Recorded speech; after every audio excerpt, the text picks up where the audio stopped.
Hello friends, today's topic is observations from experiments on photoelectric effect. आता photoelectric effect काय, त्याचा फेनॉमेनन काय आहे हे आपण लास्ट 2 व्हिडिओजमध्ये तर पाहिलेलं आहे आणि हा त्याचा एक्सपेरिमेंटल सेटअप आहे. तर हे जे ऑब्झर्वेशन्स आहेत त्याच्यासाठी हा एक्सपेरिमेंटल सेटअप व्यवस्थित डोक्यामध्ये ठेवायचा की हा आपला इमिटर आहे. ठीक आहे. इमिटर प्लेटवरती फोटोसेन्सिटिव्ह मटेरियलचं कोटिंग असतं. त्याच्यावरती सोर्सपासून प्रॉपर फ्रिक्वेन्सीचे रेडिएशन्स इन्सिडेंट होतात आणि मग ह्या फोटोसेन्सिटिव्ह मटेरियलमध्ये प्रॉपर फ्रिक्वेन्सी इन्सिडेंट झालं की लगेचच इलेक्ट्रॉन्स इमिट होतात आणि इथे जेवढे नंबर ऑफ इलेक्ट्रॉन्स आहेत ते इथे कलेक्टरकडे कलेक्ट होत आहेत आणि मग ते इथे number of charges per unit time म्हणजे नथिंग बट द करंट असतो. त्यामुळे इथे आपल्याला करंट मीटरमध्ये तो करंट जो मिळेल त्या करंटचं नाव काय असणार तर फोटो करंट असणार आहे. आणि मग इथे व्होल्टमीटर पण आहे की जे आपल्याला इथे हे जे इलेक्ट्रोड्स आहेत ह्याचं पोटेन्शियल किती आहे, काय आहे, पॉझिटिव्ह आहे का निगेटिव्ह आहे हे इंडिकेट करण्यासाठी हा व्होल्टमीटर आहे. हा व्हेरिएबल रेजिस्टन्स आहे आणि हे आपल्याला व्हेरिएबल पोटेन्शियल सोर्स पण आहे. किती पोटेन्शियल आहे काय हे इथं आपल्याला या मीटरमध्ये कळणार आहे. तर हा झाला आपला एक्सपेरिमेंटल सेटअप. तर ह्या एक्सपेरिमेंटल सेटअपवरून जे काय एक्सपेरिमेंट्स केले गेले आणि जे काय ऑब्झर्वेशन्स मिळाले ते ऑब्झर्वेशन्स काय आहेत ते आपण 1 बाय 1 बघणार आहोत. तर टोटल 9 ऑब्झर्वेशन्स आहेत. बघा तुम्ही, हा 1 2 त्याच्यानंतर मग हे इकडे 3 4 आहे, 5 6 7 8 आणि इथे 9 म्हणजे जवळजवळ 9 ऑब्झर्वेशन्स आहेत. त्यामुळे कदाचित ही व्हिडिओ थोडी मोठी होऊ शकते, तरी पण मी स्पीडमध्ये घेते की जेणेकरून तुम्हाला कन्सेप्ट अंडरस्टँड होईल, लक्षात येईल. बघा पहिलं ऑब्झर्वेशन काय आहे की Wien ultraviolet radiation was incident on emitter plate. इथे ही इमिटर प्लेट आहे त्याच्यावरती अल्ट्राव्हायोलेट रेडिएशन इन्सिडंट होतात तेव्हा काय होतं आहे, current I was recorded even if intensity of radiation was very low. हे जे आपले रेडिएशन्स आहेत त्याची इंटेन्सिटी जरी लो असेल, कमी असेल, तरीसुद्धा आपल्याला फोटो करंट रेकॉर्ड केला गेलेला आहे किंवा आपल्याला फोटो करंट मिळतो. आता फोटो करंट आहे, हा करंट आहे आणि कशामुळं कॉज काय तर फोटॉन्स आहेत, त्यामुळे त्याचं नाव फोटो करंट आहे किंवा फोटो इलेक्ट्रॉन्समुळं आहे म्हणूनही त्याचं नाव फोटो करंट आहे. कॅपिटल आय आहे. The photo current I was observed only if frequency of incident radiation was more than some threshold frequency. म्हणजे जे रेडिएशन्स इन्सिडंट होत आहेत त्याची जी प्रॉपर फ्रिक्वेन्सी जरी असेल तरीसुद्धा एक पर्टिक्युलर थ्रेशोल्ड फ्रिक्वेन्सी नावाची फ्रिक्वेन्सी असते. तेवढी फ्रिक्वेन्सी किंवा त्याच्यापेक्षा जास्त फ्रिक्वेन्सी असेल तर आणि तरच फोटो करंट ऑब्झर्वेशनमध्ये आलेला आहे. त्याचं नाव काय आहे तर थ्रेशोल्ड फ्रिक्वेन्सी आहे आणि ती न्यू झिरो ह्या लेटरने इंडिकेट करतात. आणि हा जो न्यू झिरो असतो was same for given metal आणि डिफरंट मेटलसाठी न्यू झिरोची व्हॅल्यू डिफरंट असते, हे लक्षात ठेवायचं आहे. प्रत्येक metal to metal nu zero म्हणजे थ्रेशोल्ड फ्रिक्वेन्सी चेंज होते, बदलते. So it is different for different metals. Use as a emitter. ते मेटल आपण काय म्हणून यूज करतो तर इमिटर म्हणून यूज करत असतो. ठीक आहे. फॉर अ गिव्हन फ्रिक्वेन्सी, आता ती पण फ्रिक्वेन्सी कशी असली पाहिजे, that frequency should be greater than threshold frequency. So for a given frequency which is greater than threshold frequency of incident radiation, frequency कुणाची आहे तर ती रेडिएशन्सच आहे. ते रेडिएशन काय होतात, इन्सिडंट होत आहेत. कुठे, इमिटर प्लेटवरती. So for given frequency of the incident radiation no matter how feeble was the light. फिबलचा अर्थ इथे दुर्बल किंवा लो इंटेन्सिटी असा इथं कन्सिडर करायचं आहे की ती जी लाईट इन्सिडंट होते तिची इंटेन्सिटी कितीही कमी असू दे, लो असू दे. ठीक आहे. So small intensity of radiation be electrons were always emitted. म्हणजे व्हेरी लो इंटेन्सिटीला सुद्धा इलेक्ट्रॉन्स इमिट होतात. पण फ्रिक्वेन्सी मात्र कशी असली पाहिजे, फ्रिक्वेन्सीचा इथं क्रायटेरिया आहे. या फर्स्ट ऑब्झर्वेशनमध्ये फ्रिक्वेन्सीचा क्रायटेरिया सांगितला आहे फोटो करंटसाठी आणि ती फ्रिक्वेन्सी कशी असली पाहिजे तर should be greater than threshold frequency, हा लक्षात ठेवायचा आहे. म्हणजे first observation is related to threshold frequency. Now let us see the second observation. Second ऑब्झर्वेशनमध्ये कोणता पॉईंट आहे बघूया. सेकंड ऑब्झर्वेशन काय आहे, there was no time lag. Main point काय, no time lag between incidence of the light and emission of the electrons. म्हणजे काय की रॅडिएशन्स इन्सिडंट झाले की लगेचच इलेक्ट्रॉन्स इमिट होतात, की बाबा रॅडिएशन इन्सिडंट झालेले आहेत, थोडा वेळ थांबावं लागलं आहे आणि नंतर इलेक्ट्रॉन्स इमिट झालेत, असं काहीही होत नाही. इन्सिडंट झाले rays radiation immediately electrons emit होतात. आणि हा जो टाईम आहे पिरियड किती आहे तर विदिन 10⁻⁹ सेकंड्स, एवढा कमी वेळेमध्ये इन्स्टंटेनियसली इलेक्ट्रॉन्स आहेत ते इमिट होतात आणि आपल्याला लगेचच फोटो करंट मिळतो. So there was no time lag between the incidence of light and emission of electrons. The photo current started instantaneously within 10⁻⁹ seconds on shining the radiation even if intensity of radiation was low. ह्या केसमध्ये सुद्धा जे radiation incident होत आहेत त्यांची intensity कमी जरी असेल तरी सुद्धा चालतं, लगेचच फोटो करंट आपल्याला मिळतो. As soon as incident radiation was stopped, flow of the current stop. आपण जर का ते रॅडिएशन्स थांबवले की लगेचच आपल्याला करंट मिळायचा बंद होतो. असा हा आपला सेकंड पॉईंट आहे किंवा सेकंड ऑब्झर्वेशन आहे. थर्ड ऑब्झर्वेशन काय आहे, keeping the frequency nu of the incident radiation and accelerating potential fixed. आता हे ॲक्सलरेटिंग पोटेन्शियल म्हणजे काय आहे की जेव्हा आपला इलेक्ट्रोड कुठला कलेक्टरवाला कसा असायला लागतो बघा, इथे होतं तो पॉईंट, कुठे गेला या ह्याच्यामध्ये, ॲक्सलरेटिंग पोटेन्शियल इथं आहे बघा, की when anode potential is positive it accelerates the electron, आणि त्यावेळेचं करस्पॉन्डिंग पोटेन्शियल कसं असतं ते ॲक्सलरेटिंग पोटेन्शियल असतं. तर त्याच्याशी रिलेटेड हा इथं पॉईंट आहे की फ्रिक्वेन्सी ऑफ द रेडिएशन आणि ॲक्सलरेटिंग पोटेन्शियल फिक्स ठेवायचं आहे. काय फिक्स ठेवायचं आहे बघा, फ्रिक्वेन्सी आणि ॲक्सलरेटिंग पोटेन्शियल हे फिक्स ठेवायचं आहे. आणि इंटेन्सिटी जी आहे लाईटची, ब्राईटनेस म्हणू शकता तुम्ही, तो आपण काय करायचं आहे, इन्क्रीज करत जायचं आहे, वाढवत जायचं आहे. मग असं केल्यानंतर काय ऑब्झर्वेशनमध्ये आलेलं आहे, photo current is increased linearly. कसा इन्क्रीज झाला आहे, linearly with intensity as shown in the diagram. आता ती जी डायग्रॅम आहे ती नेक्स्ट पेजवरती आहे 14.3. ती इथं दिसते बघा, की बघा इथं एक्स ॲक्सिसवरती इंटेन्सिटी ऑफ द लाईट आहे आणि वाय ॲक्सिसवरती फोटो करंट आहे. व्हेरी लो इंटेन्सिटीला सुद्धा फोटो करंट थोडासा का होईना, स्मॉल अमाऊंटचं जरी असेल, स्मॉल व्हॅल्यूचं असेल तरी मिळालेला आहे. And as intensity increases we get the photo current. Linear आहे आणि ते एक्सपोनेन्शियल नाही आहे. आणि ते ग्राफच्या खाली सुद्धा एक्सप्लेन केलेलं आहे, photo current as a function of incident intensity for fixed frequency, incident frequency and fixed accelerating potential. ग्राफच्या इथं खाली पण लिहिलेला आहे. हा तुम्ही तिसरं ऑब्झर्वेशनचा पॉईंट घेऊ शकता. चौथा पॉईंट काय आहे बघा, फोटो करंट कुड ऑल्सो बी व्हॅरीड. फोटो करंट आपण काय करू शकतो, व्हॅरी करू शकतो. कसं व्हॅरी करणार, changing the potential of a collector plate. Collector plate कुठे होती बघा, आपली ह्या कलेक्टर प्लेट आपली कम्युटेटर कीला आपण जोडलेली आहे. ही की ॲडजस्ट करून आपण हा जो इलेक्ट्रोड आहे त्याचं पोटेन्शियल आपण चेंज करू शकतो, कारण का इथे आपण व्हेरिएबल पोटेन्शियल सोर्स वापरलेला आहे. त्यामुळं कलेक्टर प्लेटचं जे पोटेन्शियल आहे आपण ते चेंज करू शकतो. मग तसं केल्यानंतर काय होते बघा, current was independent on accelerating potential. म्हणजेच काय, हा पोटेन्शियल डिफरन्स आहे कुणाच्या मधला, एमिटर आणि कलेक्टर प्लेटमधला. So for given incident radiation म्हणजेच काय, इंटेन्सिटी आणि फ्रिक्वेन्सी आपण फिक्स ठेवलेली आहे. काय झालेलं आहे बघा, photo current also be varied by changing the potential of a collector plate. Current was independent on accelerating potential for a given incident radiation. ठीक आहे, मग त्यावेळेला ते फिक्स ठेवलेलं होतं.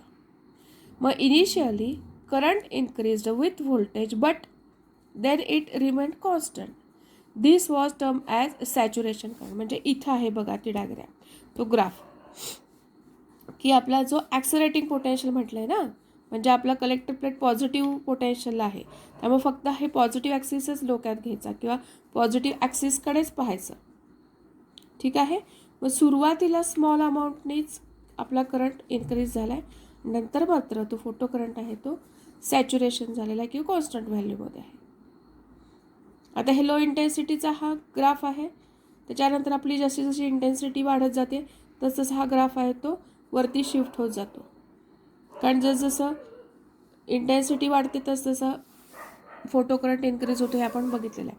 त्यामुळं इंटेन्सिटी वाढवली की ग्राफचं नेचर तेच राहतं, फक्त तो आहे तो इंटेन्सिटीमुळं शिफ्ट होतो आहे, बाकी काही होत नाही.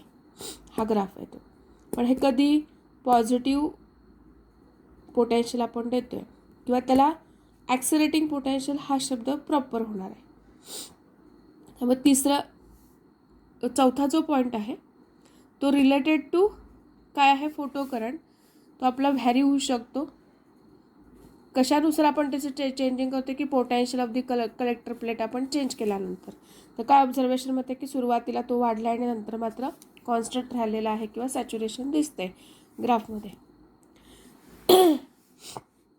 ग्राफच्या खाली पण लिहिलेलं आहे बघा की photo current as a function of accelerating potential.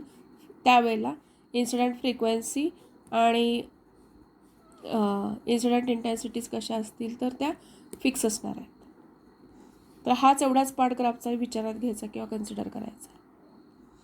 पाचवं ऑब्झर्वेशन काय आहे बघा, keeping the accelerating voltage and incident frequency fixed. आता आपण काय करणार आहे बघा, ॲक्सलरेटिंग व्होल्टेज आणि फ्रिक्वेन्सी फिक्स ठेवणार आहे. इंटेन्सिटी काय करणार आहे आपण, इन्क्रीज करणार आहे, वाढवणार आहे. मग त्या केसमध्ये सॅच्युरेशन करंट आहे तो पण काय होणार, वाढणार. कारण काय इंटेन्सिटी वाढवली की करंट पण वाढतो. त्यामुळे आपण इंटेन्सिटी इन्क्रीज करतो आहे, त्यामुळे फोटो करंट जो आहे तो पण त्याचं सॅच्युरेशन करंट आहे तो पण इन्क्रीज होणार आहे प्रोपोर्शनली. आणि एक्झाम्पल दिलं आहे, if intensity was doubled saturation current also doubled. हे ऑब्झर्वेशनमध्ये आलेले आहेत. सायंटिस्ट लोकांनी हे एक्सपेरिमेंट केलेले आहेत आणि त्याच्या बेसिसवरतीच ह्या गोष्टी सांगितलेल्या आहेत. हे MCQसाठी CETसाठी लक्षात ठेवा. जर इंटेन्सिटी डबल झाली तर सॅच्युरेशन करंट आहे तो सुद्धा आपला डबल होतो आहे किंवा डबल होणार. ठीक आहे. हा 5th पॉईंट आहे किंवा 5th ऑब्झर्वेशन आहे. नाव 6th observation, maximum kinetic energy. आता कायनेटिक एनर्जी कशी आली बघा, मी सांगितलं होतं लेक्चरमध्ये, तरीसुद्धा इथे एक्सप्लेन करते बघा की हे आपले इलेक्ट्रॉन इमिट होणार ना.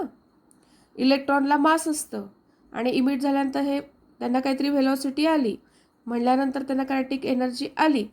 प्रत्येक इलेक्ट्रॉनची व्हेलॉसिटी वेगळी वेगळी असणार, त्यामुळे कायनेटिक एनर्जी पण डिफरंट असणार. आता मॅक्सिमम कायनेटिक एनर्जी म्हणून KE मॅक्स असं लिहिलेलं आहे, म्हणजेच अल्टिमेटली काय मॅक्सिमम व्हेलॉसिटी आली तिथं, Vmax आला.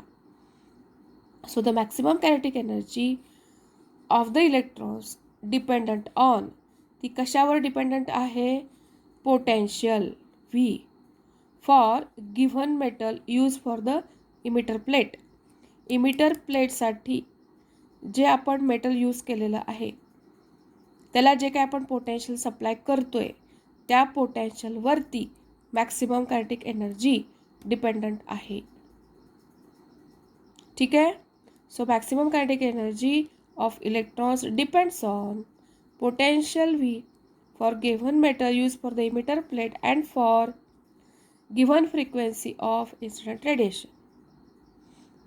तुम्ही म्हणाल जर आम्ही मेटल चेंज केलं तर काय होईल, तर इथं सांगितलं आहे बघा, इफ मटेरियल इज चेंज्ड, जे काय मटेरियल आपलं आहे ते आपण बदललं किंवा जी फ्रिक्वेन्सी आहे ती पण आपण चेंज केली तर कायनेटिक एनर्जी जी आहे मॅक्सिमम ती पण चेंज होणार.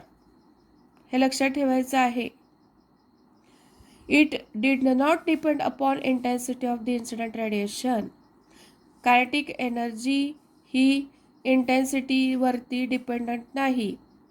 Kinetic energy is independent of intensity, हे लक्षात ठेवायचं आहे. Thus, even for very small incident intensity, If frequency of radiation was larger than threshold frequency, kinetic energy maximum for a given surface was always the same for given incident frequency. ठीक आहे, तर हा झाला 6 point. Now 7th, आता काय केलंय बघा. If इन्क्रीजिंगली negative पोटेन्शियल्स, तोच सेटअप आहे, फक्त आता काय करायचं आहे. Increasingly negative potentials were applied to the collector. The photocurrent decreased, and for some typical value, photocurrent becomes 0. आता ह्या वाक्याचा अर्थ बघा, मी एक्सप्लेन करते. त्याच्यासाठी आपल्याला डायग्राम लागेल. आता आपण इथं काय म्हटलेलं आहे बघा, की निगेटिव्ह पोटेन्शियल्स कुठं अप्लाय केलेलं आहे, तर कलेक्टरला. काय होणार बघा, हा आपला कलेक्टर आहे, तो आधी पॉझिटिव्ह पोटेन्शियलला होता, बरोबर. त्यामुळे इलेक्ट्रॉन्स त्याच्याकडे अट्रॅक्ट होत होते. त्यावेळेला तेच आपलं पोटेन्शियल काय होतं, ॲक्सलरेटिंग पोटेन्शियल होतं. पण जेव्हा आपण ह्या प्लेटला निगेटिव्ह पोटेन्शियल देतोय, त्यावेळेला आता इथे हा इलेक्ट्रॉन आपला निगेटिव्ह झाला, बरोबर ना. इलेक्ट्रॉन्स आहेत ते पण आपले निगेटिव्हली चार्जड असतात, बरोबर. मग हे इलेक्ट्रॉन्स निगेटिव्हली चार्ज, ह्या इलेक्ट्रोडवर निगेटिव्ह चार्ज आहे म्हणल्यानंतर हा इलेक्ट्रॉनला रिपेल करणार. त्यामुळे त्यावेळेचं जे पोटेन्शियल असतं बघा, इथे आपण पाहिलं होतं, when the anode potential is negative it retards the flow of electrons. त्यावेळेचं जे पोटेन्शियल असेल त्याला कसलं पोटेन्शियल म्हणायचं, रिटार्डिंग पोटेन्शियल, बरोबर का. ठीक आहे. मग आता हे पोटेन्शियल रिटार्डिंग आहे, म्हणजे इलेक्ट्रॉनला परत पाठवते. आता बघा, विचार करा, हळूहळू जसजसं आपण निगेटिव्ह पोटेन्शियल वाढवतोय, म्हणजेच हा इलेक्ट्रोडचं निगेटिव्ह पोटेन्शियल जसजसं वाढतंय, त्यामुळं कमी इलेक्ट्रॉन इथे पोचणार. म्हणजे ज्या इलेक्ट्रॉनची कायनेटिक एनर्जी मॅक्सिमम आहे, फक्त तेवढेच इलेक्ट्रॉन इथे येतील. म्हणजे हळूहळू आपला फोटो करंट आहे तो सुद्धा कमी रेकॉर्ड होणार. तो कमी कमी होणार, म्हणजेच तो डिक्रीज होणार. म्हणून इथे हे वाक्य आहे की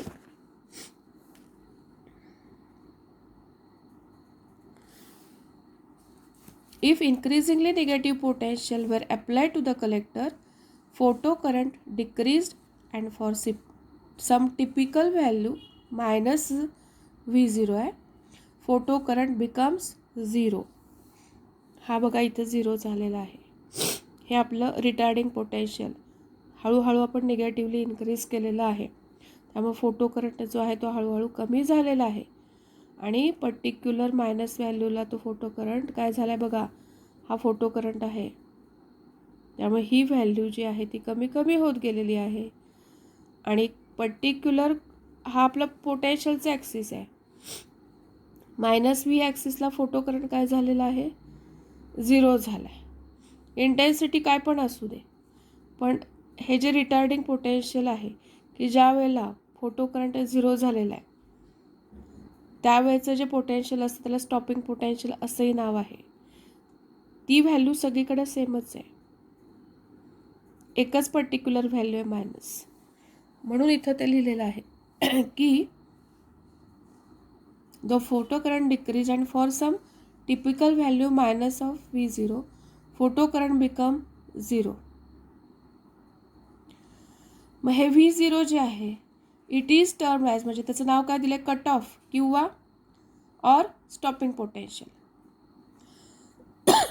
आणि मग ते काय इंडिकेट करत आहे, it indicated that when potential was retarding the photo currents still had enough energy to overcome retarding किंवा opposing electric field and reach the collector. The value of V0 was same for any incident intensity as long as incident frequency was same. Frequency same असायला पाहिजे, intensity जरी काही असेल तरी सुद्धा stopping potential हे कसं असतं तर सेम असतं. आणि फिगर कुठली आहे, हीच 14.4, हेच हे जे मी एक्सप्लेन केलेलं आहे. But was different for different emitter materials.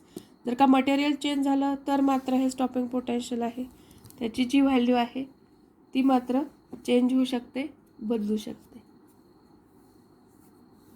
त्यामुळे हा ग्राफ नीट लक्षात ठेवायचे, त्याचं मिनिंग नीट लक्षात ठेवायचं. नंतर जो आहे तो 8th पॉईंट आहे, 8th ऑब्झर्वेशन आहे.